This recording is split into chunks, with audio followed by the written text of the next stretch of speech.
Hello friends, this is Aditya Sharma and welcome to Just Legal let's learn law. तो आज हम जानने वाले हैं कि जूरिस्प्रूडेंस क्यों पढ़ना चाहिए, क्यों, क्या इसकी इम्पोर्टेंस है, क्या इसका स्कोप है और इसके नेचर और डेफिनेशन जो अलग अलग जूरिस्ट ने दी है, हम उस बारे में डिस्कस करेंगे। तो क्या है कि लॉ सबको पता है, और अगर आप सेकंड थर्ड ईयर में हैं लॉ के अपने, या फिर आप किसी कंपटीशन की तैयारी कर रहे हैं, तो हमारे कॉलेजेस में हमारा एजुकेशन, जो लॉ की एजुकेशन है, उसमें जूरिस्प्रूडेंस पे इतना एम्फेसिस नहीं किया जाता है। तो यही कारण है कि जूरिस्प्रूडेंस के ना पढ़ने के चक्कर में हम लॉ का जो फिलोसफिकल एस्पेक्ट है, उसका जो सोशलॉजिकल एस्पेक्ट है, वो हम नहीं समझ पाते हैं। तो हम चालू करते हैं कि जूरिस्प्रूडेंस क्या है, व्हाट इज जूरिस्प्रूडेंस। तो जो जूरिस्प्रूडेंस टर्म है, ये इंग्लिश टर्म है वैसे तो, लेकिन ये हमने ड्राइव कहां से किया है, लैटिन टर्म से, जिसमें हम बोलते हैं जूरिस्प्रूडेंशिया। अब इस टर्म जो है जूरिस्प्रूडेंस, इसका मीनिंग क्या है, तो ये दो शब्दों से मिलकर बना है। इट मीन्स ये दो वर्ड से मिलकर बना है। पहला वर्ड है जूरिस और दूसरा है प्रूडेंशिया। जूरिस मतलब कि लॉ एंड प्रूडेंशिया मतलब कि नॉलेज और स्किल। तो इसका मतलब क्या हुआ कि जूरिस्प्रूडेंस का मतलब हुआ कि नॉलेज ऑफ लॉ। अब हम आगे चलते हैं कि भाई क्यों पढ़े जूरिस्प्रूडेंस। हमने कॉन्ट्रैक्ट पढ़ लिया, हमने सारे लॉ पढ़ लिए, हाँ ठीक है, जूरिस्प्रूडेंस है, कोई लॉ भी तो नहीं है, ऐसा तो नहीं है ना कि हम कोर्ट जाएंगे तो नहीं, मतलब जूरिस्प्रूडेंस नहीं आता तो कुछ नहीं कर पाएंगे, या फिर कल को एजुकेशन फील्ड में जाते हैं तो नहीं, ऐसा नहीं है। जूरिस्प्रूडेंस आपको एक लॉजिकल एनालिसिस देता है। वह आपको समझाता है कि आपको चीज़ों की किस तरीके से एनालिसिस करनी है, आप उसको कि आपको किस किस नज़रिए से उसको देखना है। जैसे कि सामने के स्क्रीन पे मैं क्वेश्चन आपको दिखा रहा हूं कि जैसे ये है कि भाई ट्रक ड्राइवर है, ठीक है, उसके ब्रेक फेल हो चुके हैं। आप सपोज कि आप ट्रक ड्राइवर हैं और ट्रक के ब्रेक फेल हो चुके हैं और सामने आपके 5 मजदूर काम कर रहे हैं उसी रोड पे, और वहीं दूसरी रोड पे एक मजदूर काम कर रहा है। तो इस सिचुएशन में आप क्या करेंगे, जो आपकी रियल लाइफ में आपके क्लाइंट्स या फिर कभी भी आपके पास ऐसी चीजें आ सकती हैं, तो आप क्या करेंगे, तो ऑब्वियसली आप 5 को बचाएंगे, एक को मतलब मारना ज्यादा पसंद करेंगे। तो ये एक कंसेप्ट आपके आईपीसी में भी दिया हुआ है, जिसमें हम कहते हैं जनरल डिफेंसेस। तो इस टाइप से आप जो पीछे की उसका फिलॉसफी है, कंडीशन सरकमस्टेंसेज हैं, वो अपन समझते हैं। अब भाई थिंग इज दैट कि अब आप मुझे बताइए कि एक कोई कंसेप्ट है, एक कह रहा है कि ये सही है, दूसरा कह रहा है कि ये सही है, तो फिर ऐसे में क्या होगा। जूरिस्प्रूडेंस पढ़ने से हमको एक ही चीज के अलग अलग चीजें जानने मिलती हैं, एक अलग डिफरेंट पॉइंट ऑफ व्यू मिलता है, ठीक है ना। इससे आपका दिमाग शार्प होता है, क्योंकि आप लॉ क्या है, लॉ जो सोसाइटी के अंदर है, सोसाइटी को गवर्न कर रहा है, और जब आप सोशल मैटर्स डिबेट करेंगे तो आपका दिमाग शार्प होता है उससे। और इससे क्या होगा कि आप लॉ को क्रिटिकली और क्रिएटिवली दोनों तरीके से एनालाइज कर पाएंगे। सिर्फ यही नहीं है कि पार्लियामेंट से लॉ बन के आ गया और वो आपने पढ़ लिया तो वो सब ठीक है, नहीं। जब आप लॉयर बनेंगे तो हो सकता है कि आपको कभी ये प्रूव करना पड़ जाए कि भाई ये लॉ गलत है। आप एजुकेशन फील्ड में जाएंगे, माइट भी आप उसको क्रिटिसाइज करें, है ना। तो जो जूरिस्प्रूडेंस है, it will gives you the ability to analyse thing critically and creatively. और उससे क्या होगा कि आप अपनी खुद की ओपिनियन बना पाएंगे, माइट भी आप नए प्रिंसिपल्स भी अपने वो कर नए नए प्रिंसिपल्स निकालने लॉ में। और finally it will lead to the justice in the, और it will establish justice in the current society.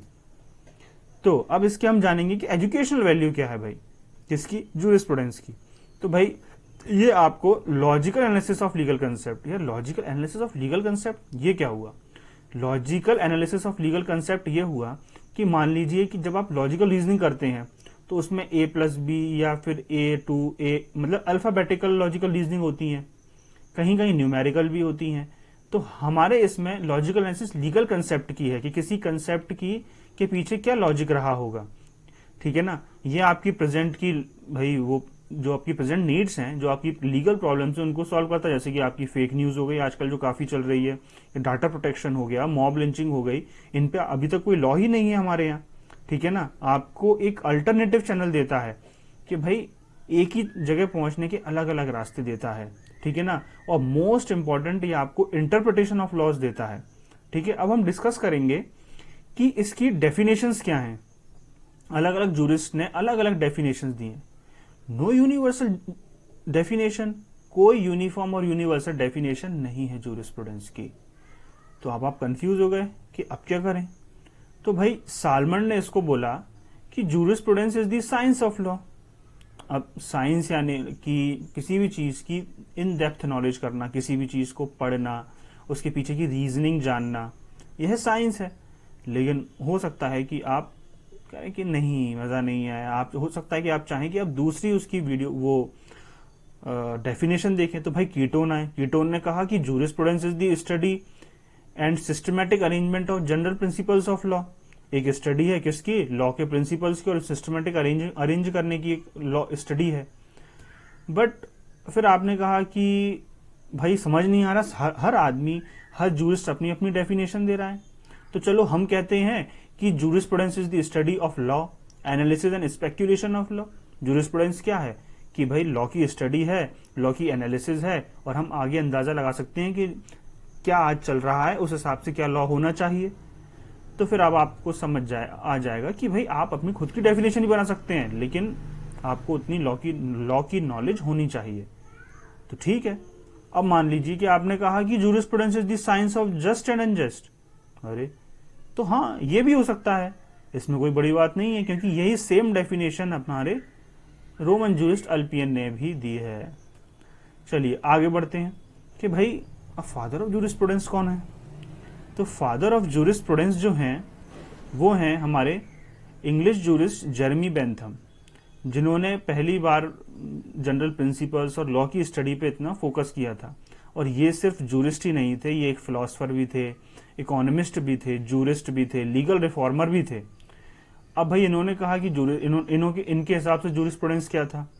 इन्होंने कहा कि सेट ऑफ फिलोसफिकल प्रिंसिपल्स, इनने उसको फिलोसफी से जोड़ा कि भाई इसके पीछे क्या फिलोसफी होना चाहिए, क्या दर्शन शास्त्र होना चाहिए, है ना। और इंटरप्रिटेटिव थ्योरीज या फिर इंटरप्रिटेटिव थ्योरीज हैं कि थ्योरीज को कैसे इंटरप्रिटेशन किया जाता है ताकि हम किसी लॉ में कोई सेंस बना सकें, है ना। तो अब इन्होंने he was also the founder of modern utilitarianism. अब आप कहेंगे यूटिलिटेरियनिज्म ये क्या होता है। तो मैं आपको एक छोटे से एक एग्जांपल से समझाता हूं कि सपोज करिए कि आपके पास एक बास्केट में खाना है खूब सारा, जिसमें 10 लोग खा सकते हैं, लेकिन वहीं दूसरी ओर एक भीम जैसा आदमी है जो पूरा खाना अकेला खा जाएगा। तो ऐसे टाइम पे आप क्या करेंगे। ऑब्वियसली आप चाहेंगे कि भाई एक बास्केट से 10 आदमी खाना खाएं, है ना। अब हम यहाँ सही गलत की बात नहीं करेंगे कि क्या सही है क्या गलत है, वो उसकी बाद में जो लिमिटेशंस हैं इनकी थ्योरीज के जो भी है, मैं बस आपको यहाँ समझाना चाहता हूँ कि यूटिलिटेरियनिज्म क्या है। तो ऑब्वियसली आप 10 लोगों को प्रेफर करेंगे। तो बस यही इनकी यूटिलिटेरियन जो थ्योरी है वो यही है कि भाई हमको ऐसे एक्शंस करना है जिसमें greater happiness to the greater number of the people. मतलब कोई भी लॉ हो वो ऐसा होना चाहिए जिसमें ज्यादा से ज्यादा लोगों कवर हो सके और ज्यादा से ज्यादा लोग खुश हो सकें, जिसको इन्होंने हेडोनिस्टिक कैलकुलस भी बोला। कैलकुलस यानी हेडोनिस्टिक कैलकुलस यानी कि आपने जो भी एक्शन किया है, ठीक है ना, उससे कितने लोगों को प्लेजर मिल रहा है और कितने लोग उससे खुश हुए हैं, ठीक है ना। अब क्या हुआ कि बेंथम के हिसाब से जूरिस्प्रूडेंस उन्होंने 2 हिस्सों में बांट दिया। क्या, एक तो एक्सपोजिटरी जूरिस्प्रूडेंस और दूसरा सेंसोरियल जूरिस्प्रूडेंस। अब दोनों में मतलब क्या है। एक्सपोजिटरी जूरिस्प्रूडेंस मतलब कि व्हाट लॉ इज, यानी कि अभी क्या है लॉ में, ठीक है ना, लॉ में अभी क्या चल रहा है। और सेंसोरियल जूरिस्प्रूडेंस की लॉ कैसा होना चाहिए, मतलब ये आइडियलिज्म, जो सेंसोरियल जूरिस्प्रूडेंस है वो आइडियलिज्म की ओर ले जाता है, और जो एक्सपोजिटरी जूरिस्प्रूडेंस है वो रियलिज्म, जो रियलिटी में चल रहा है उसकी तरफ ले जाता है। अब इन्होंने क्या किया कि जो एक्सपोजिटरी जूरिस्प्रूडेंस है यानी कि व्हाट लॉ इज, है ना, जो रियलिटी में है, उसको इन्होंने 2 पार्ट में डिवाइड किया कि ऑथोरिटेटिव एंड अनऑथोरिटेटिव। जैसे कि ऑथोरिटेटिव यानी कि क्या हुआ कि जो लॉज अपने लेजिस्लेचर्स बनाते हैं पार्लियामेंट में, और अनअथॉरिटेटिव यानी कि जो लेजिस्लेचर से नहीं बनाए। हो सकता है कि आपके कुछ कस्टम्स हों जो पुराने कन्वेंशन जो चले आ रहे हैं, है ना, जरूरी नहीं कि वो लॉ पार्लियामेंट से पास हो, लेकिन सोसाइटी में होते हैं, तो उन्होंने उस चीज को बोला। अब ऑस्टिन जो थे वो एक्सपोजिटरी यानी कि व्हाट लॉ इज को में ज्यादा बिलीव रखते थे, और ये बेंथम के फेवरेट डिसाइपल भी थे। तो अब हम आते हैं कि जॉन ऑस्टिन ने क्या बोला है। तो पहली चीज तो हम बात करते हैं कि जो जॉन ऑस्टिन है ये फादर ऑफ एनालिटिकल जूरिस्प्रूडेंस है। ये पॉजिटिव लॉ में विश्वास रखते हैं। मैं आगे आपसे डिस्कस करूंगा कि पॉजिटिव लॉ क्या होता है। तो इन्होंने जो डेफिनेशन दी जूरिस्प्रूडेंस की, वो बोला कि jurisprudence as the philosophy of positive law. अब आप यहाँ कंफ्यूज हो गए कि यार अब ये पॉजिटिव लॉ क्या है, नए नए शब्द पे शब्द आते जा रहे हैं। तो पॉजिटिव लॉ का मतलब है कि the law laid down by the political superiors, यानी कि आपके जो पॉलिटिकल सुपीरियर्स हैं, आपके सपोज जैसे आपकी पार्लियामेंट में आपके रिप्रेजेंटेटिव हैं, कहीं डिक्टेटर्स होते हैं, कहीं मोनार्की होती है, तो जो वो कौन है, पॉलिटिकल सुपीरियर्स हैं। तो वो जो लॉ बना रहे हैं या उन्होंने जो रूल्स लेट डाउन करे हैं रेगुलेट करने के लिए अपने सब्जेक्ट्स को, यानी कि आपको, आपके सिटीजन्स को, उसको पॉजिटिव लॉ कहते हैं। इन शॉर्ट कि जो आपका पॉलिटिकल अथॉरिटी है उसने जो भी रूल्स एंड रेगुलेशंस बनाए हैं वही लॉ है, और उसको हम पॉजिटिव लॉ बोलते हैं। तो इन्होंने क्या बोला कि jurisprudence as the philosophy of positive law. तो जो लॉ बनाए हैं पॉलिटिकल सुपीरियर में, उसके पीछे जो फिलॉसफी है उसको हम बोलेंगे अपनी फिलॉसफी ऑफ पॉजिटिव लॉ। यूं तो काफी जूरिस्ट आए हैं जिन्होंने अलग अलग डेफिनेशंस दिए। जैसे साल्मन ने कह दिया कि जूरिस्प्रूडेंस साइंस ऑफ लॉ, जैसे कि हम पहले डिस्कस कर चुके हैं पहली स्लाइड में। हॉलैंड आए, हॉलैंड ने कहा कि ये फॉर्मल साइंस है, ठीक है ना। फॉर्मल यानी कि सिर्फ फॉर्म पे विश्वास रखती है, मतलब अंदर इन डेप्थ की बात नहीं करती है, सिर्फ ऊपरी तह जो है कि लॉ क्यों आया, कैसे आया और किसने बनाया, बस इतनी बात करती है। हाँ, हो सकता है कि आप इनसे सहमत ना हो, लेकिन सबकी अपनी है, आप भी अपनी दे लो जिससे आप खुद सहमत हो जाएं। कीटोन, इनकी भी हम डेफिनेशन शुरुआती वीडियो में, शुरुआती स्टार्टिंग में देख चुके हैं, ठीक है। अब हम आते हैं कि स्कोप क्या है यार, मतलब आप पढ़ तो लिया, लेकिन अब क्या, मतलब क्या क्या क्या हेल्प मिलेगी, कैसे है। तो जस्टिस पीबी मुखर्जी थे, तो उन्होंने क्या बोला, उन्होंने बोला कि jurisprudence is both an intellectual and idealistic abstraction. Intellectual मतलब आप समझते हैं, आइडियल यानी कि कोई चीज ऐसी जो आइडियल होती है, मतलब कि रियलिटी में एग्जिस्ट नहीं कर रही है और उसका रियलिटी में होना बहुत मुश्किल है। और एब्स्ट्रैक्शन मतलब क्या हुआ, एब्स्ट्रैक्शन यानी कि अभी तक वो आइडिया ही है, रियलिटी में नहीं आया है। और ये क्या है, एक बिहेवियर स्टडी है मैन की। अगर आप लॉ बना रहे हैं तो ऑब्वियसली जब तक आप मैन का, आपकी सोसाइटी में जो इंसान है उसका बिहेवियर नहीं जानेंगे, आप लॉ नहीं बना सकते हो। अगर आज अमेरिका लॉ बनाएगा और इंडिया लॉ बनाएगा तो उन दोनों में बहुत अंतर है, क्योंकि वहां की जो सिटीजन्स हैं they are much aware about the laws, their rights, where when you talk about the Indian citizens, they are least aware about their rights. So, जब हम जूरिस्प्रूडेंस पढ़ते हैं तो हमको ये तीन चीज हमेशा उसमें रहती हैं कि इंटेलेक्चुअल है, इंटेलेक्चुअल और आइडियलिस्टिक एब्स्ट्रैक्शन है। एब्स्ट्रैक्शन यानी कि एक आइडिया है, अभी तक रियलिटी में नहीं है, दिमाग के अंदर है। और दूसरी क्या है कि बिहेवियर स्टडी है, कि क्या बिहेवियर है आपके यहाँ लोगों का, ठीक है। इट इंक्लूड्स, अब क्या है इसमें, क्या है कि आप जूरिस्प्रूडेंस में सिर्फ ऐसा नहीं कि सिर्फ लॉ के बारे में पढ़ रहे हैं, ठीक है ना। इसमें आपको पॉलिटिक्स भी देखनी पड़ेगी कि भाई देश में पॉलिटिक्स क्या है, ठीक है ना। जैसी पॉलिटिक्स होती है वैसे ही लॉ पास होते हैं, ठीक है। जैसे रिसेंटली अभी वो यूआपा एक्ट पास हुआ है, उसी प्रकार से आपकी सोसाइटी कैसी है, आपकी सोशल कंडीशन क्या है, सोशल सर्कमस्टेंसेस क्या है, आपकी इकोनॉमिक कंडीशन क्या है, आपके यहाँ कैसा कल्चर है, ठीक है ना। जैसे कि अब हमारे यहाँ क्या है कि पर्सनल लॉज पे हम हमारे यहाँ हैं, ठीक, वो क्यों है, क्योंकि हमारे यहाँ बहुत ही डाइवर्स कल्चर है, अलग अलग आइडियाज हैं, इतनी सारी ट्राइब, इतने सारे रिलीजन है, तो हमें उसी हिसाब से हमारे लॉ बनाने पड़ते हैं। वहीं आप जाएंगे तो बहुत सारी कंट्रीज हैं जो होमोजीनस है, मतलब कि एक ही प्रकार के लोग हैं, एक ही लैंग्वेज है, एक ही कल्चर है, तो उन लोगों को ये प्रॉब्लम नहीं आती और उनके लिए एक ही लॉ चल जाता है।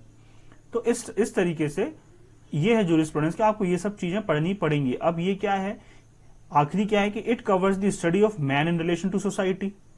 ये बताता है, ये कवर करता है कि एक इंसान का, एक मैन का या विमेन भी आप ले सकते हैं, इन रिलेशन टू दिस, इसका सोसाइटी से क्या रिलेशन है, वो किस तरीके से डील कर रहा है सोसाइटी से, उसका क्या योगदान है और वो कितना अवेयर है, ठीक है ना। तो आपको ये भी पढ़ना पड़ेगा इसमें, ठीक है। अब एंड में हम यही बात करेंगे कि ये जो जूरिस्प्रूडेंस है ये हम सिर्फ पॉजिटिव लॉ तक कन्फाइन नहीं कर सकते हैं, यानी कि ऐसा नहीं है कि पार्लियामेंट ने पास कर दिया और आप सिर्फ उसी पर डिस्कस कर रहे हैं, नहीं, आपको यहाँ पे नॉर्मेटिव स्टडी भी रखनी पड़ेगी।